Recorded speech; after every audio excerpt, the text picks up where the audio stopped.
We often talk about on this show how Twitter is not real life and it sends lefties crazy. To be reminded that and I think I said 3 million the other night, I apologise, it's a staggering 4 million people in Australia are on Twitter. They are mostly people who are involved in politics or the media or would like to be involved in politics or the media.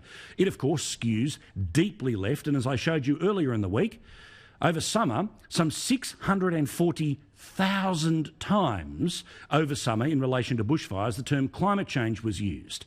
That's way more than any other word associated with these bushfires. Because most of the Canberra Press Gallery like to work for free when it comes to showing off on Twitter, they think that Twitter is a vein of public opinion. You know, all of those people who've got those tear dots all over their profiles, the ones who say that we should be shut down, the ones who say that the Prime Minister should resign, you know, like the current member for Warringah, while the former member for Warringah was actually fighting the bushfires. Twitter is not real life. And we've got a lovely reminder today about one of the big brains who are right in the middle of the government, that they think the same way that we do. Peter Dutton was talking to Ray Hadley today on 2GB, and he said, Twitter ain't real life. Sorry, Sooks. It's appropriate that the Prime Minister has made a reference to the Secretary of the Department of Prime Minister and Cabinet to have a look at this issue. People should be reassured by that process, but we're not hanging people out to dry. We're not listening to, you know, the Twitter crazies. We are looking at the facts and we make decisions based on that. How good is that bloke? Compare him to the endless failure of Australian politics, KK, who keeps failing her way up, who, of course, is all about showing off on Twitter. Remember, she said not only that we should take all of the ISIS brides, but it was our moral duty to do so, because everyone on Twitter says that that's what we have to do. When in actual fact, over in Norway, their government has actually fallen apart because one of their coalition partners does not like the idea that the Norwegian government is actually going to start taking ISIS brides. Who do you want at the heart of national security in Australia? Do you want people like Peter Dutton, or do you want people like KK with the Twitter mob deciding who gets in, who gets out, and who's heading off to the climate trials?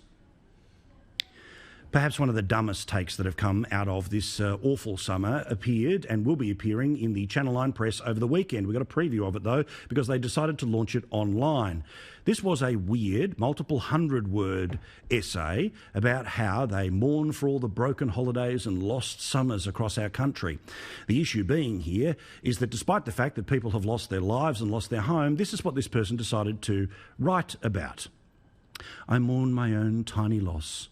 The summer we left behind, the seawater my son didn't get to splash in, the fish that my nephew didn't get to chase, the evening beach walk that I didn't get to share with my sister-in-law.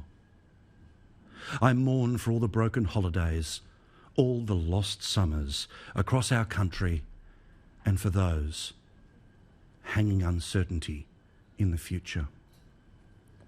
Really? These are the 100 words that somebody is going to choose to print over the next weekend. What a surprise. They come a distant 14th when it comes to the actual number of papers that are sold each and every week. What guff, what garbage, what rubbish. I couldn't care less about your feelings, Dale. Certainly the fact that you live 900 kilometres away, apparently from where the actual fires took place. You, along with plenty of other people, have missed out on a holiday. My sympathy, I'm sorry, does not extend to how you feel about having to wash out the tent.